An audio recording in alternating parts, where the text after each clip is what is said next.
Hello, everyone. This is Pastor Alan Hathaway. I'm glad you joined me for this video today. Excited about Mother's Day. Mother's Day is a wonderful, wonderful day in the year. A time when we take time to say thank you to the women in our lives, particularly the mothers, and a special thank you to all you mothers who have chosen to be a mother. That is an important thing in our culture. Especially when so many women choose to end their pregnancies. So thank you for being willing to bring your child into the world. I also want to say thank you to some of the special ladies in my life. I want to say thank you to my mom. Thank you for her courage and strength, and thank you for putting up with me for so many years. I'd also like to express appreciation to my wife, Terry. I need to say that quite often. She has raised 4 wonderful kids. They are a delight in our lives. She gets most of the credit for that. I can't take very much of it on this earth. And to be honest with you, Jesus Christ gets all the eternal credit for their lives. All 4 of them make us deeply, deeply proud. I want to say a special sense of appreciation to my 3 daughters. They are a bright spot in my life. None of the 3 are mothers in the sense biologically, but they are spiritual mothers. They are leading and guiding and directing young people and other people in their churches. They serve in leadership. They serve in various other roles of responsibility. They serve on boards and committees. They lead children's groups. They lead some adult groups. They are a joy and a delight. And I am deeply proud of all 3 of them, not just because of their talents and their abilities and their skills, but I am so proud and thankful that they serve Jesus Christ as Lord and Savior of their lives. So those are things that I am thankful for today at Mother's Day. And I am thankful for all the other women that have had an impact in my life in the various areas as I've grown up and as I've developed in my ministry. They are a treasure, and they are people that have made a dramatic contribution to who I am. So thank you, ladies. Thank you for what you've done for me. I thought about the concept of compassion for the heart cry of a mother. If you'd like to join us for service today, I'll be sharing a little bit more on this topic during my 2 messages. The first service begins at the Riverdale Community Church at 8:30 this morning, and the second service begins at 10:30 this morning at the Garrison Church of God. This little town of Nain, it was just a little small out-of-the-way spot. Most of the portrayals of it in paintings have it as large buildings and large things, but we know quite a bit about it now because of archaeology and other factors. We know that it was a very small community. We know that it came at this whole event came at a very critical time in the ministry of Jesus. It came as it was just beginning to grow and develop. John the Baptist had just recently been placed in prison. He was still alive at this particular moment, and his disciples will come to Jesus and shortly after this and ask about what in the world's going on.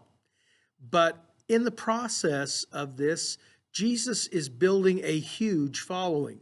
Wherever he went, people were gathering around him.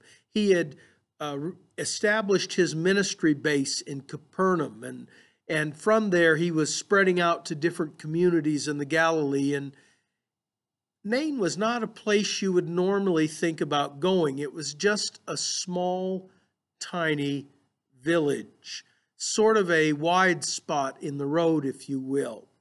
There was a gate and probably a palisade around the community, but it wasn't a large, bustling community. Not like Capernaum, not like some of the other communities that Jesus ministered in. The question is why he would have taken time to go by this sort of out-of-the-way, sleepy little village. It is on the edge of Mount Tabor in Galilee, and that's kind of where this whole event takes place. I thought about how things changed so much because of Christianity. We don't realize it because very often in our culture we don't take the time to read ancient literature. I have had the privilege of reading some ancient literature, and I am struck time and time again not by the bravery or the courage or the faithfulness at times of people, but more by the lack of compassion in ancient literature. The ancient people had what they called cardinal virtues, or virtues that they considered central, such as justice and courage and those kinds of things. And they are central values that we should have. But you will not find among those the concept of compassion. Compassion is not something that ancient people valued in the least. It was considered by many of them to be a weakness instead of a strength. And when you do run into moments of compassion, they stand out in ancient literature. They almost slap you in the face with the strangeness of them. In reading the Iliad, I am struck by the story of Achilles, and when King Priam comes to him asking for the body of his son Hector, whom Achilles has dragged behind his chariot. And in that moment, Achilles shows a moment of compassion for this aged and elderly and broken king. But that is a rare event in the Iliad. It's a rare in much of ancient literature. If you've read the Gilgamesh epic, you would be struck by the fact that compassion is not a part of that particular document, that it's not a part of the thinking process. And if you read any of the ancient Greek philosophers like Plato, you don't sense or run into compassion as a virtue to be sought after.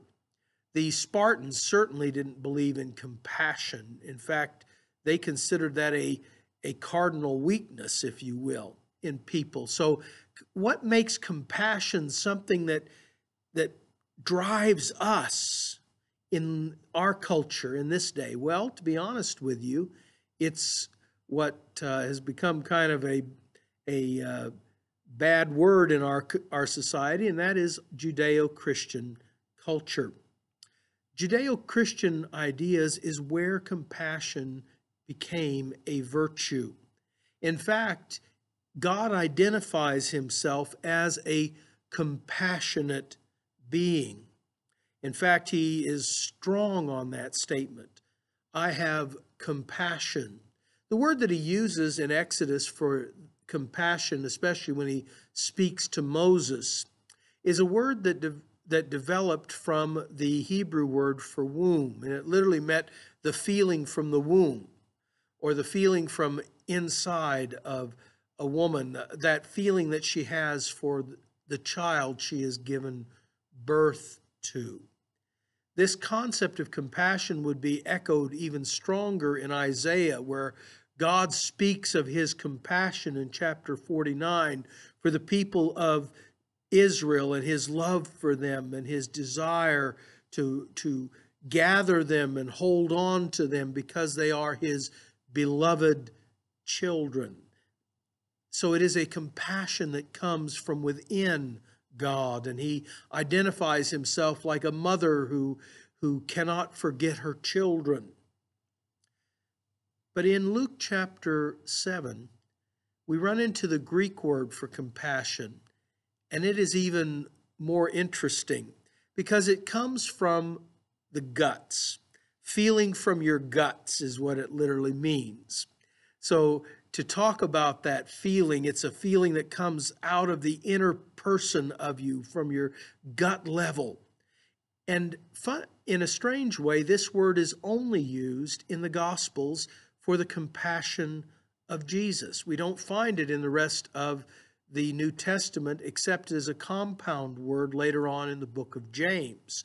Otherwise, it is devoid in the rest of the New Testament. What about this word did they kind of reserve to use for Jesus and his compassion?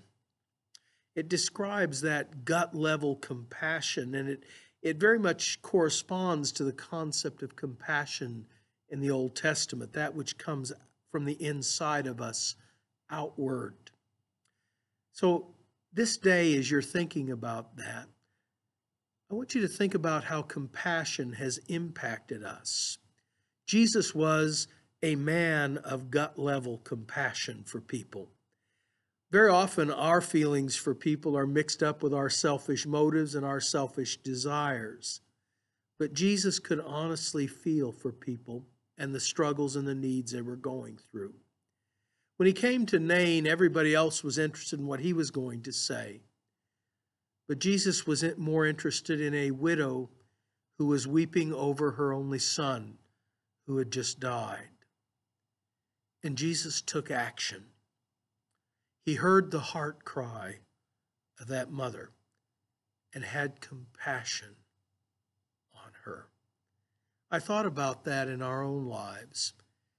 Jesus wants to get that compassion inside of each of us. He wants us to have that kind of compassion, if you will, a compassion from the womb, a compassion from the guts, from the inside of us, that reaches out to people who are in need and hears the need and does something about it.